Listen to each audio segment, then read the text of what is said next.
अरे यहाँ का है बोला। ऐसा न कि अलमारी में जो ना माड़ी वाला शर्ट पैंट सफेद का हाँ रेडी है कि ना? हाँ वो तो एकदम तैयार है। आज फोड़ दे लिया बा और 1000 रुपया भी ले लेवा। कई ठने होता है साला दिमाग डिस्टर्ब बड़ा।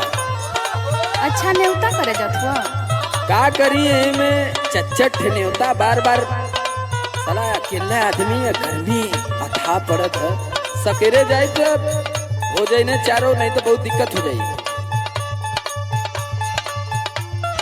दई जा देवे के दे दा रुपिया 1000 गो।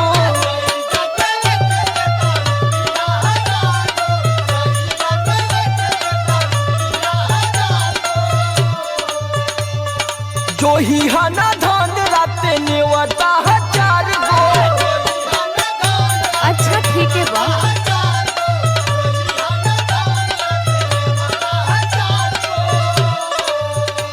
खा पी के टाइम से सूझ जाइए, इंतजार मत करिए, बड़ा लेट हुई हमके।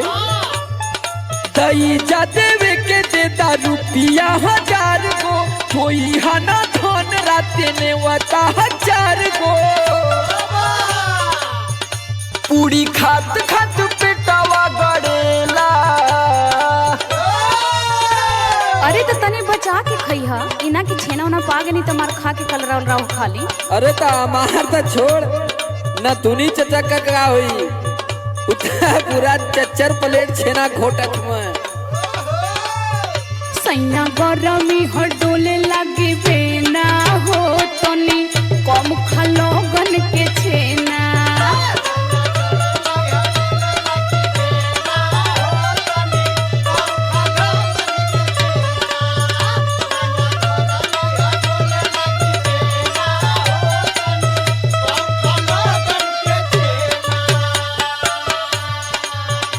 अरे हम तो मानला अपनों प्लेटवा एक आकटे खाईला, हम तो दे देला दूसरे के। चलू हाँ का करबू, हर जगह बियाह है, केहू के तिलक है, केहू का रिसेप्शन है, बहु भोज तो कुल न देखे के है। आ खाए में तो जनता हूँ का मिलत है आजकल। हाँ अरे फैशन के तो मत कुछ कहा, तबीयत खराब कर दी। हाँ चले हर जगह पुड़िया पनीरावा। चले हर जगह पुड़िया पनीरावा। चले हर जगह पुड़िया पनीरावा। खाली खोई हा चावल दाल खीरवा।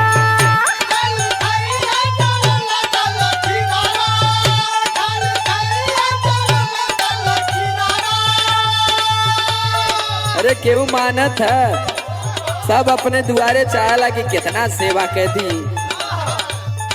लेकिन ये ना जानत हुआ कि बोतल भी चढ़वावे के पड़त आजकल गर्मी में। चले हर जगह पुड़िया पनीरावा। खाली खोई हा चावल दाल खीरवा। जनता हूँ हम तो खुद संभाल के रहे चाहते। ला सुना सुनावा। जाई कहाँ कहाँ हो वहीं अकेला। तो अपने सेहत तो तनी ध्यान रखी हो। हाँ हो सैया गरमी हो डोले लगी बेना हो तनी कम खलो बन के छेना।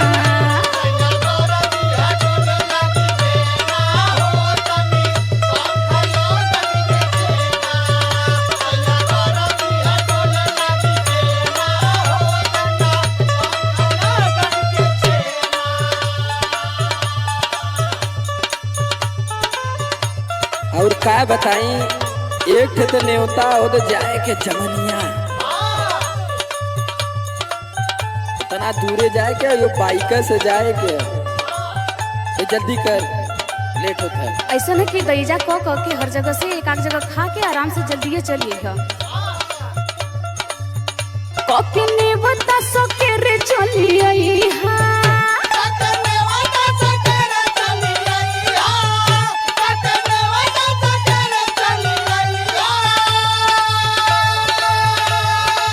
अरे कुल न्योता आकारी हो जाई तो हम खुदा फोन करब। अच्छा तू घबराइया मत। ठीक है। फोन करबे चलत के उठैहा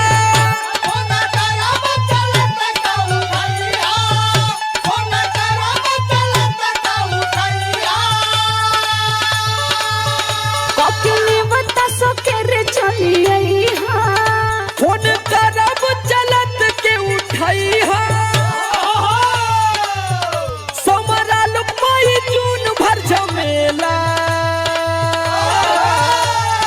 वो तो ठीक है लेकिन हमार बात भूलैया माँ ठीक बा सैया गरमी हडोले लागे बेना हो तनी कम खालो बन के छेना